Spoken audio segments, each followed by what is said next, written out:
welcome back to another episode of Marketing Inc. I'm here with a very special guest, Krista Mashore, and she is going to be talking all about her experience as a real estate agent going to coach real estate agents on how to be as successful as she was in that industry. So welcome, Krista. Happy to have you. Thanks for having me, Allie. I'm a big fan of yours. I Well, like your thanks. stuff. So let's go ahead and tell the audience a little bit more about you, who you are and what you do, and really what brought you to this place in your career.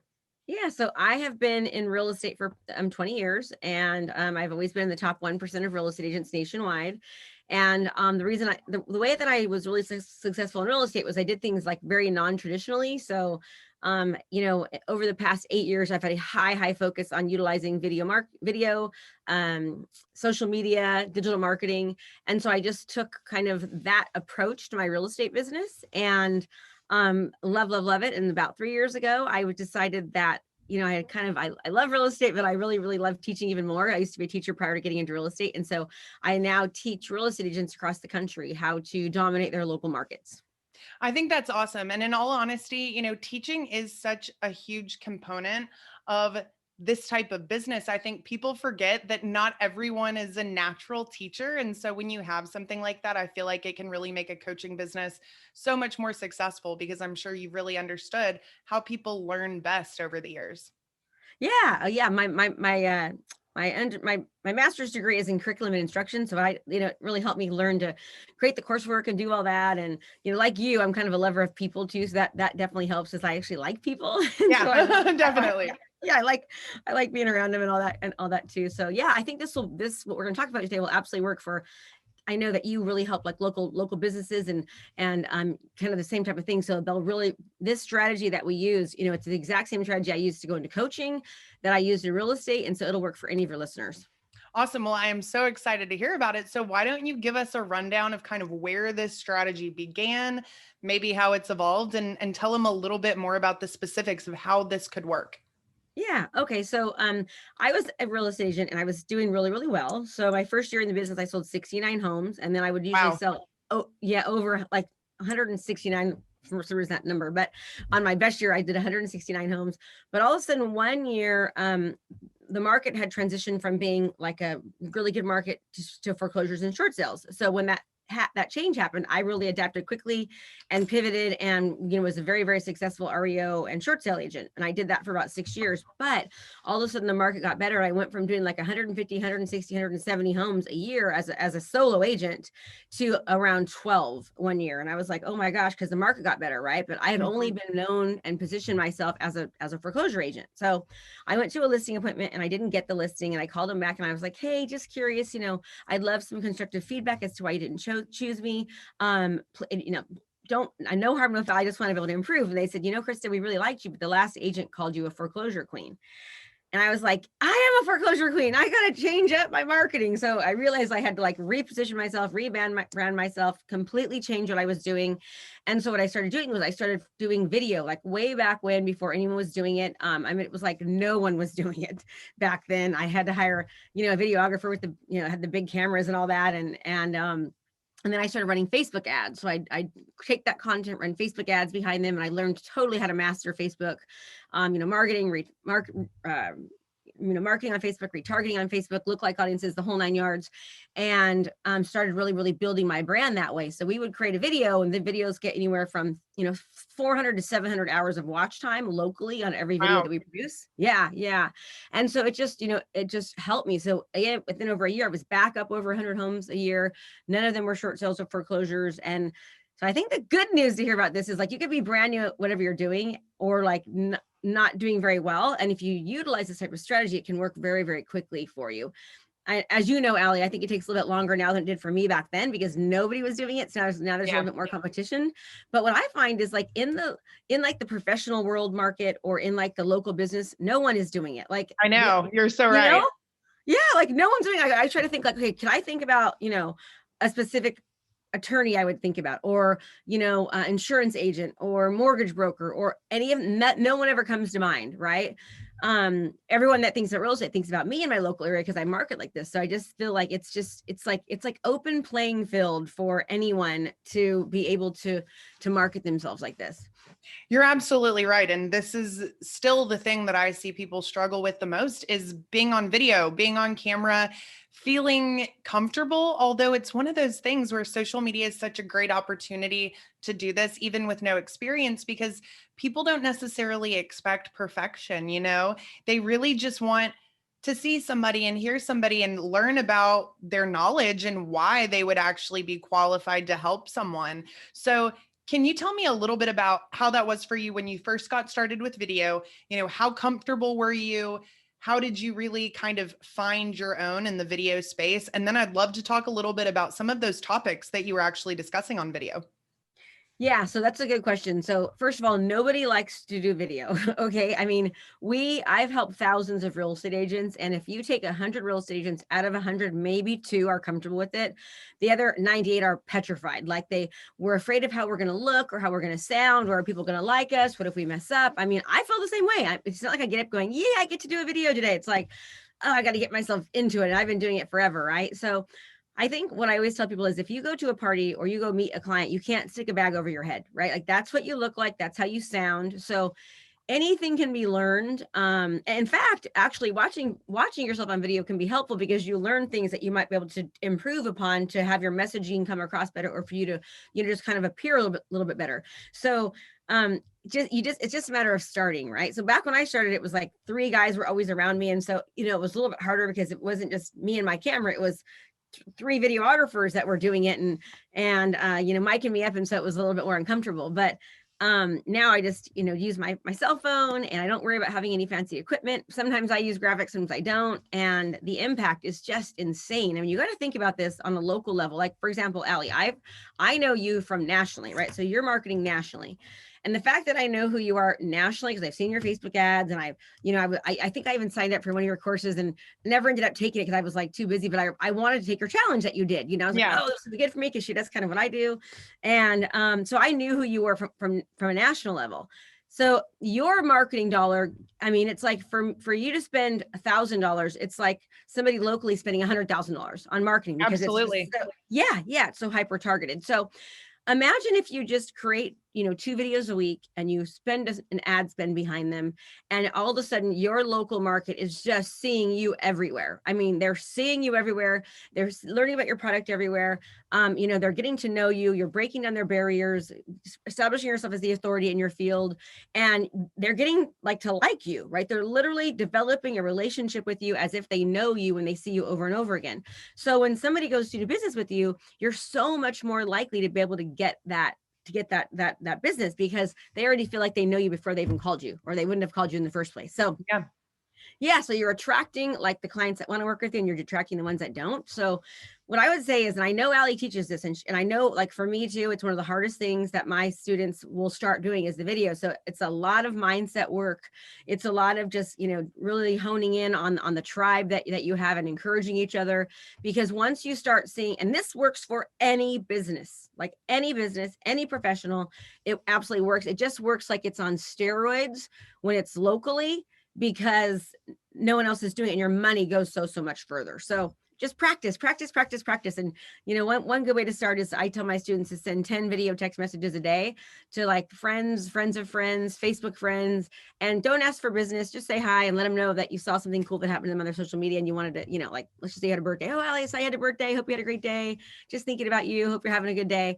Don't ask for business. Don't ask for referrals. Just reach out. You'll pick up 12 new clients a year just from that. And that's guaranteed 12 new clients. It'll be way more than that, but I can guarantee you'll pick 12 just by doing that. That's a good way to start getting comfortable. Yeah, I think that's amazing advice, because in all honesty, I think people, they think about their business and how hard they've worked to become an expert in whatever it is they're doing. But then they think that, okay, I can just jump into this thing and be an expert right away, not realizing that it's just like everything else in life. You've got to work at it if you want to be halfway decent. But the funny thing is, you had some benefits back when you first got into it because there weren't a ton of people doing it. Granted, you're right, they're still not on a local level, but you had this other challenge of having to have real videographers and more professional equipment to make this happen. Whereas there is a bit more competition in a way, but the ease of getting these videos put together and out to the world, it's so much more simple. And especially with something like Facebook Live or Instagram Live or YouTube Live, you don't need any production. You Yeah. really can just hit the button and say what you want to say. So there's a very low barrier of entry that people are just not really taking advantage of. And I think you hit the nail on the head. It's just this self-conscious aspect that people are so concerned with.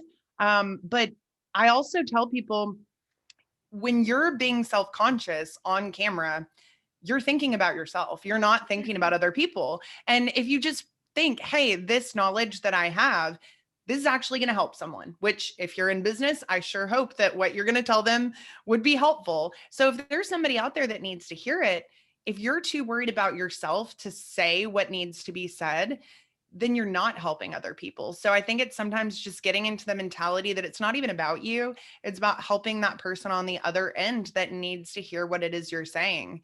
That kind of, leads me into the next thing is like, what were you talking about in those early videos? And are those the same things that you're talking about today? Or is the topic strategy shifted at all over the years? Yeah. And I love what you said. Like I always tell it's not about you. If you think about who you're serving and who you're helping, it really, really makes it a lot easier, right? To Yeah. do.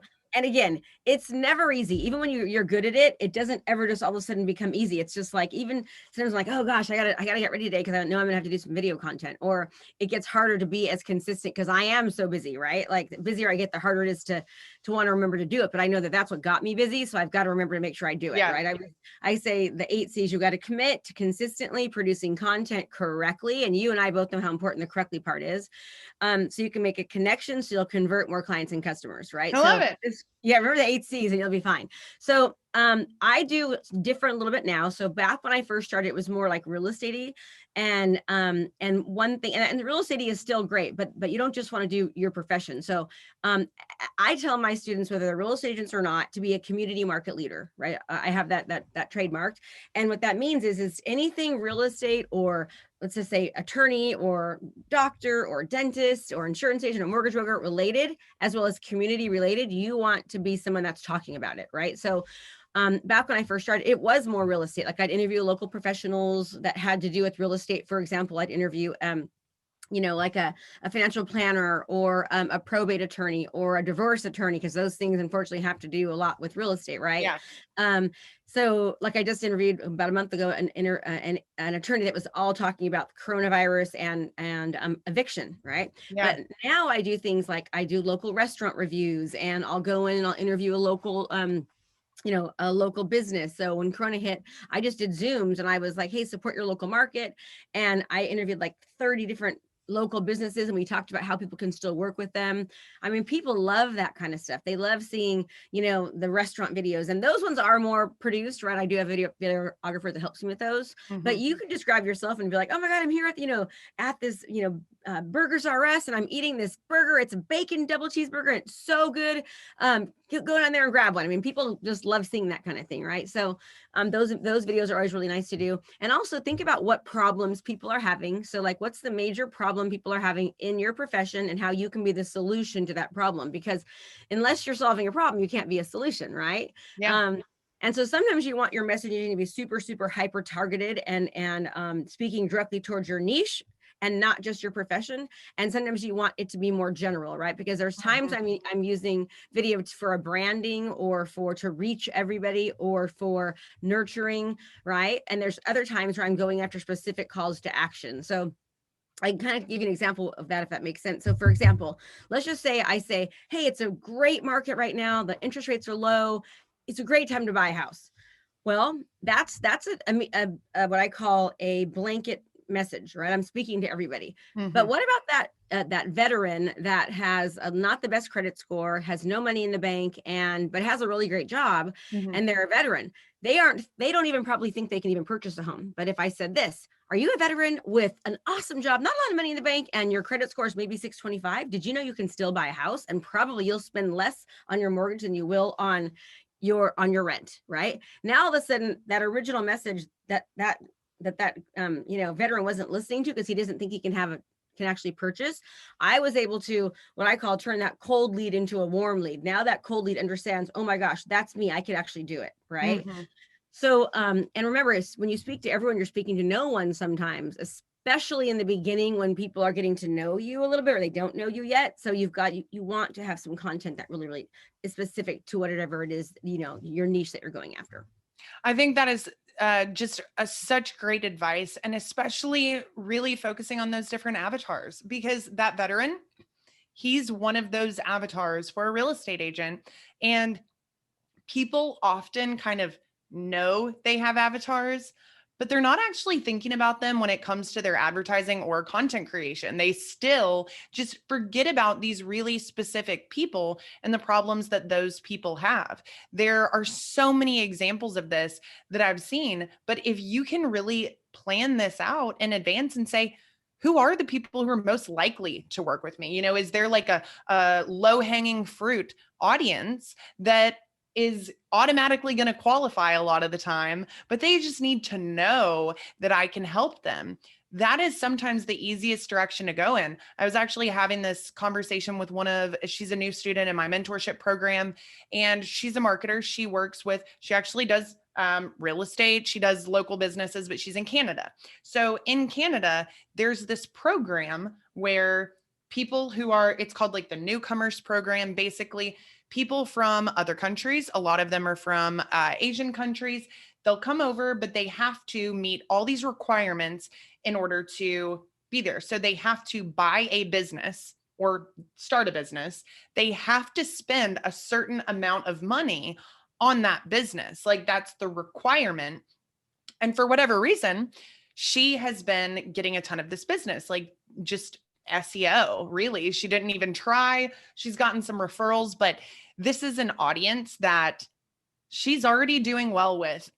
It's almost a guarantee because these people have to spend this money. Yeah. It's kind of like a great program for veterans. It's like a win-win. They win, you win. So as long as they know that you can help them, yes, you're probably going to get that business. So that's kind of like the first area that I usually encourage people to look at. What is that low hanging fruit audience that you are absolutely not speaking directly to? And then also, is there like a really large audience of people that is maybe often ignored? So I don't necessarily know that one comes to mind specifically for real estate, but I do think that the divorce aspect, not that anybody wants to talk about divorce all the time, but we already know it happens like 50% of the time anyway, but I don't hear many real estate agents talking about it at all. And you don't have to just talk about what happens to the house when you get divorced. You can talk about other things like, how to find the right attorney, this, that, and the other that is relative to their problem. And they're going to watch that video if it helps them with their problem. So you're able to just build this larger audience that maybe isn't thinking about real estate at that very moment, but that person is going to need help with real estate in not too long. And hopefully they're going to keep seeing content from you and keep, delivering or getting this value delivered, and you're going to be the person that they work with. So lots and lots of great advice. Okay, tell me a little bit how you use these videos within your strategy on the local standpoint. So in real estate for a local market, what does that look like for someone? How many videos do you tell them to put out? Is it something that they're doing organically and with ads? How does that work? Okay, so there totally is a strategy behind it. And let me just speak real quickly to the niching part really fast. So let me give you an example. Okay, so this last month in January, we had our best month ever in my coaching company, and I mean by double, right? We did 7 figures in January, and the closest we'd ever hit prior to that was like 670,000. We did about 1.4 million this month in coaching. For the past year, I have been trying to, get my messaging out to like local markets, right? Like, okay, I can help local professionals, this and that. And it was like impossible. And honestly, to you for being able to do it, right? Because I was like, I can't do that. I'm sitting here trying to, because I'm talking to everyone. I can't say, hey, are you a local attorney? Or are you a dentist? Or are you an insurance agent? I mean, my messaging wasn't speaking to anybody. Okay. So it's been a hard enough year as it was, just because I was trying to transition.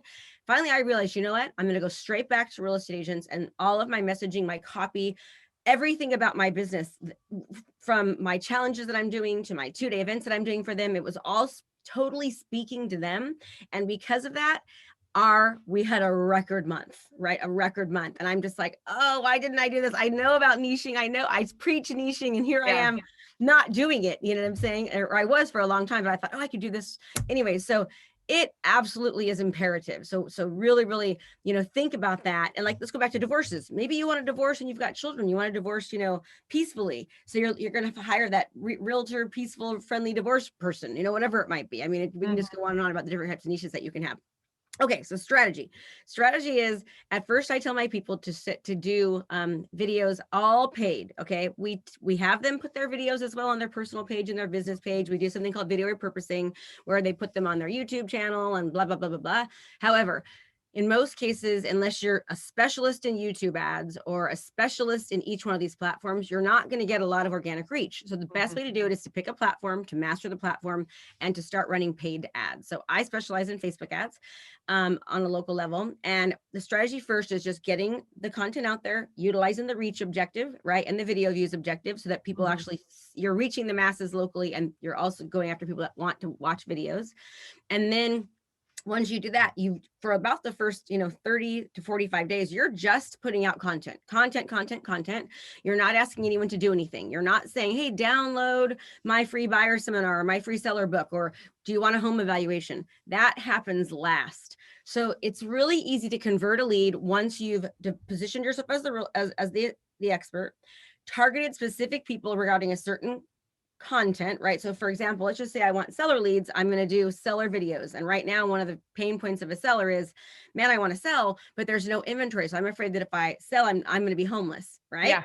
So, because their inventory is insane, there is none, right? So basically, like December, we did 8 videos regarding that exact subject. You think of selling, but you're afraid of being homeless, 8 videos along with that. So it starts with those videos. Then what happens is, after they've watched about 3 videos on selling, and I know that I can tell they're watching, 75% or more through play. Then we start targeting, okay, great. Now let's go ahead and, would you like to download this seller guide? So they're taking one more action, they're clicking. Then we say, great, would you like a home evaluation? Then from there, we're sending them testimonials and then marketing examples all through Facebook. So it's a strategy of not just, hey, give me your information. It's get to know me, making sure I'm giving you the right content, right, at the right time. I'm correctly distributing it to you, so you're seeing it. Now I'm going to ask you to take an action later on in my funnel, so that I'm not asking you up here, because I want to develop your trust first and have you see me as the authority. Then I'll ask you to click. Once you've clicked and give me your information, now I'm going to follow that up with more strategy on Facebook to position me as the expert even more, meaning put testimonial videos in front of you, put marketing videos in front of you, or whatever, fill in the blank, whatever it is that you do locally, right? That's the strategy that we use. And it's like, we developed, so last year, for less than, I would say less than $1,000 a month, we had 48 seller transactions closed that resulted in $740,000 worth of commission from 48, not just leads, like closings that we could specifically say was from just the CMA drop off, like running an ad about what's your home worth. But the reason that was so successful is because what we didn't just say, would you like a home evaluation? We did all the other steps, right? And then people are seeing me. So we would never have done that many. That's like 4 a month, right? 4 homes a month that we close just from that strategy. Whereas most people are starting with, hey, would you like a home evaluation? And that's why that doesn't work. You're absolutely right. I mean, it is so much about just the natural progression of human relationships. You just don't start off by asking someone to do something for you that benefits you. And if you do that, then you probably don't have a lot of friends. It's like, you have to show a genuine interest. You have to be helpful. You have to do something that gets them to see you as not just another ad on the internet, as a real person with something to provide. So let me ask you this: with what you focus on in real estate obviously has limited targeting options. So I have students in my program that they work within the real estate market. And so I know what I kind of direct them on in terms of how to overcome some of those things. And ultimately, video is like the best way to do it. Yeah. But can you talk a little bit about the transition from when those additional targeting options were there to when they had to remove them, and kind of how that impacted what you were doing? Yeah, so what she's talking about is something called the special ad category. So because of HUD and RESPA violations, you have to be careful as far as they change what you can target, right? They Yeah. change, you can't create lookalike audiences. They're called something different now. You still can, they're just called something different. And you can't, you used to be able to say, I want to market in this exact area. Now it's a 15-mile radius, okay? Mm-hmm. So what there's a lot of ways that you can overcome this. One, and I know you know this, Allie, is you can get a list. Let's say you're targeting a specific neighborhood or a specific age group. You could buy a list from Property Radar reports or Real Trends or these different data sources, and you could upload that email list into Facebook, and then you can create an audience and target those people. Then Facebook's algorithm is going to start noticing the type of people that are interacting with those people, and they'll start to automatically help you create more audiences like that. Yeah. Another thing is again, understanding who your avatar is, right? So for example, and then putting those interests in. Okay. So people that are thinking about moving, they typically are interested in like Home Depot or, Walmart or lifestyle type magazines. Typically they're thinking about that. Another thing is, if let's just say you're going after millennials, maybe you'll think about what stages of life are they going through right now? Maybe they're having babies, or maybe they're getting married. So your interest can kind of, work that way. So it's really, really, again, going back to understanding who your client avatar is. So the interest and what I'm going to put in my search criteria in Facebook, if I'm going after a 55-year-old plus, is way different than if I'm going after a millennial or a first-time buyer that's, graduating from college or someone who's getting married. Does that make sense? Yeah, absolutely. It's really interesting because with the real estate stuff that you've been talking about, we're actually thinking about buying a property and maybe not selling our house and potentially building. So the inventory thing, definitely a big problem, Huge. because where are you gonna go? Like, you want to sell your house to get something else that you like better, but have you already found that place? Because if you haven't, like, how long are you really going to have to wait? But what I've really noticed is that there are very few agents that talk about building at all. I rarely see anybody. I know different agents locally, and there's not a ton of them that really specialize in that. Land loans is another thing. People are buying land right now. It's a really good investment, and that's still something that an agent can help with. But I find that those are kind of ignored a lot of times, or maybe people just don't truly have an expertise in them, so they avoid it. But it could be a great opportunity to say, hey, there's a segment of the market that's not really being served directly. Maybe I should become really more knowledgeable in that area, or something to that nature. And then another really niche example is, I have a really good friend who has a tremendous real estate agency.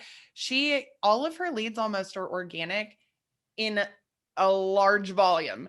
It's crazy, but she works with a really specific audience of buyers that have programs. And again, not a lot of people that specialize in it. So I think, adding one extra layer into this is, be different than everybody else. Maybe go the extra mile and learn some different things about your own industry that not every single person in the business knows, and then start talking about it. And those people, even though it might be a smaller population of the market, those people are going to notice, because they never see anything like that. If I'd seen something about building, it would have caught my eye instantly, because it's a very challenging thing to try and navigate on your own. So you really are looking for somebody that can give you guidance. So I ended up just getting referrals from people that I know, and I'm like, okay, cool, let's go, because I've already searched and tried to reach out to different people. And when you find someone who knows what they're talking about, it's very easy to close. So I think that that's just such a great thing to kind of tie into all of this.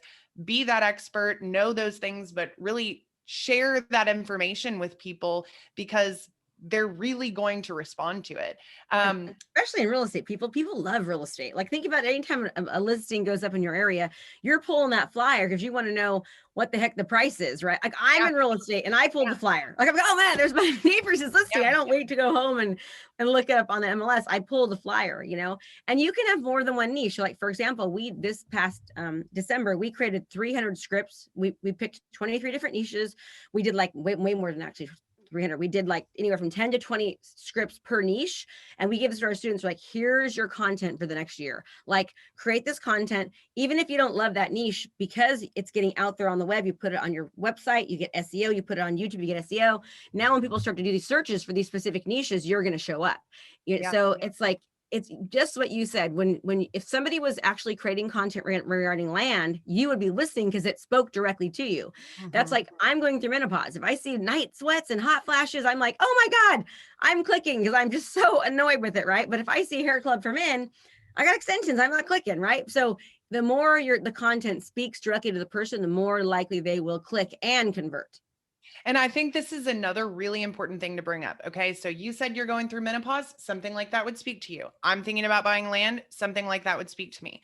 Well, I'm not always thinking about buying land. I happen Yeah. to be thinking about it right now. The intent is the biggest part to me of getting a buyer that's going to buy whatever it is you're selling. And the truth is, interest targeting can only go so far sometimes in terms of telling you what that person is thinking about right now, because there's so many different ways that they're gathering data, whether it's things that they've actually physically indicated they like on Facebook, maybe it's things they're talking about, or things that they're posting about. But the truth is, if somebody is watching your video content for a decent amount of time, or somebody's clicking on your blog, that shows intent in the moment. There really is nothing else that is going to be able to show you that this person right here is interested in this specific topic at this moment.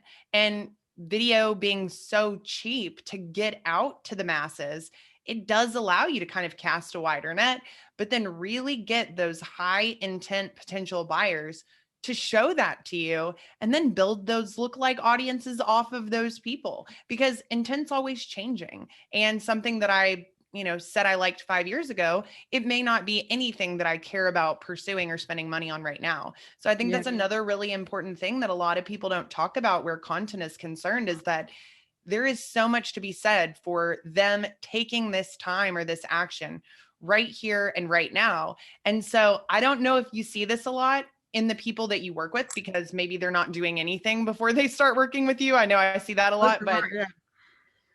people often, they either only do just value-based content, no real calls to action, just like helpful content for free, and they never follow it up with anything else. They never ask for the sale or for the conversion or for the opt-in, or they're only doing get your free home valuation. There Yeah. seems to be like nothing really in between. And so I think, what you're saying and what I definitely believe to be true is it's got to encompass all of that. And that's a big reason why people aren't seeing results if they're already trying this and they're like, well, they're saying this is so easy that this can work and video and yada, yada, yada, but I'm not seeing any results. Well, it's most likely because maybe your content is pretty good, but you're never giving anybody a way to reach out to you or telling them what you want them to do next. And you can still generate organic leads that way that can turn into buyers, but you're probably missing a really big opportunity. So, I mean, is that something that you find to be true? It's like either one direction or the other. Yeah, not when they're in my program, because we like specifically are, okay, I want you to do 2 videos a week, no matter what. If you can do 3, do 3. One's on real estate, one's on your niche, one's like value, tips, tricks, hacks, community video, that kind of thing, Mhm. right? And just like you said, Allie, I love that. Like, you never know where people are entering. I call it the infinity sign, right? It's an infinity sign. They're entering and seeing your content. Are they thinking about your product or service? Are they ready to make a decision? Are they comparing or contrasting? Do they not even have a clue they're even looking, but you're making them aware? So Mhm. you also still want to do different types of content that like kind of speaks to everyone, but then also certain content that speaks to certain people. But yes, everything you said, 100% true. And there's ways to fix it, like video content, creating lookalike audiences, right? Retargeting people that were interested specifically in this first thing you did. That same content goes directly to those next people because they're clicking and watching, they're interested in that subject, giving them more of that, and then asking them to download or click or whatever it might be. Follow it up with some authority type of content, and boom, continue to develop and nurture that relationship. Nurturing is a huge part of it, especially in real estate, as things take so long. But I'll just give you an example of how well this works, right? We've taken brand new agents who have never sold a home before, and within 12 months, they are beating out top producers who have been in the industry for years and years.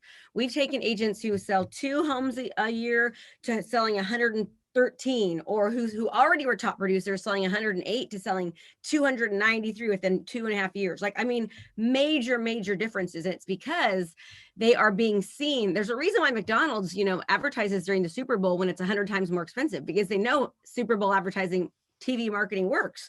Like, you have your own TV in front of you for pennies to the dollar, right? Pennies to the $100 it used to spend. And it just absolutely works. And so I thought I knew this was going to be an interesting conversation, because I know you teach this. So I was like, oh, we're going to just be going back and forth and just absolutely jamming, because we get it, and we want everyone else to.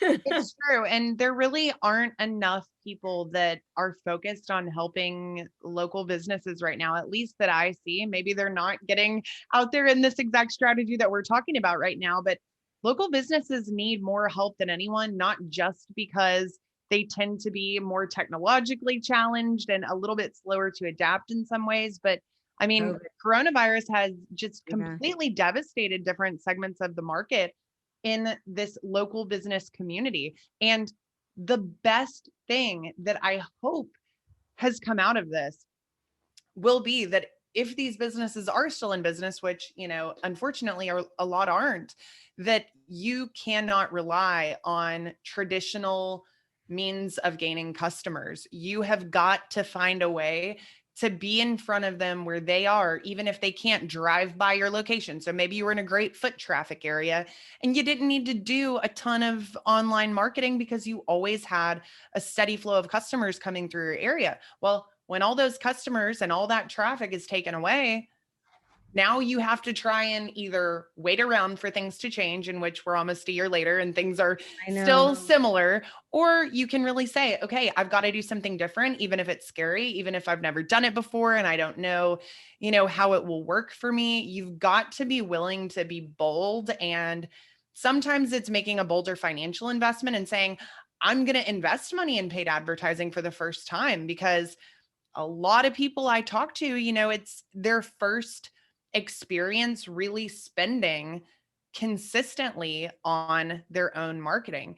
And when you're a small business owner and that money's coming directly out of your pocket, it can be intimidating. But what I hope people will take from this is it can be intimidating, but that doesn't mean it's not worth it, and that it won't work for you, and that you can't completely transform your business, or at bare minimum, future-proof your business so that you're not at the mercy of these people making decisions on behalf of your business. You can still get in front of these customers. You can build a list. You can get phone numbers. You can text them.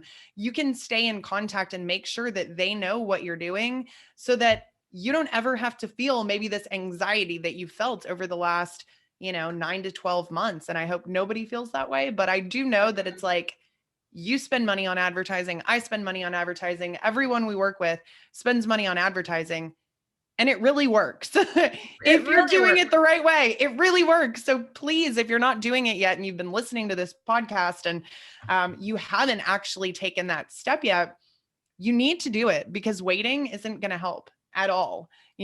Just make sure you're listening to the things we're saying and the strategies that have worked for other people in the past. And you're going to be just fine. But, just like it is with video too. It takes a little bit of time. It doesn't happen overnight. So I think so many people are like, oh, I don't see this right away. Yeah. But we find it takes about 4 months. Some people it happens in a month, but I would say about 4 months of consistently doing it. And then all of a sudden, like, this wave of business comes in. And I'm laughing about you saying, like, you'll get a text message. I cannot tell you how many times on Tuesdays I get a text from Straw Hat. And it's like, hey, 2 medium pizzas and a, liter of Coke for $19.99. Do you know how many times my husband and I have gone to Straw Hat on Tuesday just from that stupid little text message, right? So just what you said, you market on Facebook, you get a list. You want to own this list. You want to be able to text message market to them and send them emails and all that kind of stuff and target them. It works. I mean, just that dang little text message, like, I would say half the time we're having Straw Hat every other Tuesday because we get the text on Tuesday. Text message marketing works. I'll tell you. I mean, it's one of the most impactful things that I feel like it's not going anywhere, mainly because people open their text messages, even if they don't act on it right then. There are very few people that I know that leave a lot of unread text messages on their phone. It's like a pet peeve. People don't want that. Oh, I hate it. I hate seeing that little number. Yeah. I know. And so your message is actually going to be seen, where a lot of people don't know how to do this. A lot of people don't really understand even what to say necessarily to get a response. And I'll be honest, sometimes it doesn't have to be very complicated. I mean, you talk about this pizza offer that you're seeing and how well it works for you. If people need something or are open to something and they get that message at the moment when there's a reason for them to act, it can work. I mean, we do And they something remember, or even if they're not, kind of like, let's just say, you see this real estate agent. So what we find too is we find that referrals go up and retention go up. So what happens is all of a sudden you start seeing me, let's say Allie, right? On and this is how crazy it works. Yay! This is how crazy it works. I saw you at Social Media Marketing World, okay? And then I see your ads, and it's like I felt like I knew you, right? We just got in here and just started jamming so quickly. But I remember from just that one interaction of seeing you, and then seeing you again, it was like, oh, I knew that you taught social media, right? That's no different. So now, if I'm looking for somebody who wants, yay, to hold on, I'm on a thing. If I have somebody who wants to use a local business professional that teaches social media, I'm going to be calling you, right? Even though I might not need it, I'm going to refer. So if somebody else that wants to buy a house, oh, you see that realtor all over Facebook, call her. Mm-hmm. It just works so marvelously. Otherwise, out of sight, out of mind. There's plenty of people that are listening to this, I guarantee, that have lost business, and they'll see their client and they'll realize, oh, you just did that? Like, why didn't you use me? Because they forgot about you. Yeah. Right? This is so you can't be forgotten. Absolutely. And I think people also underestimate the need for those multiple touch points. They just want to get straight to that sale or that opt-in or whatever it is. But the truth is that you have got to build that, not just the trust, but the frequency of the message so that it really resonates and clicks, because people aren't always paying attention. Let's be honest. There's a lot of things around us distracting us all the time. And just because they watched one video, it doesn't mean they remember your name. It doesn't mean they remember like all the details that you would hope they would remember.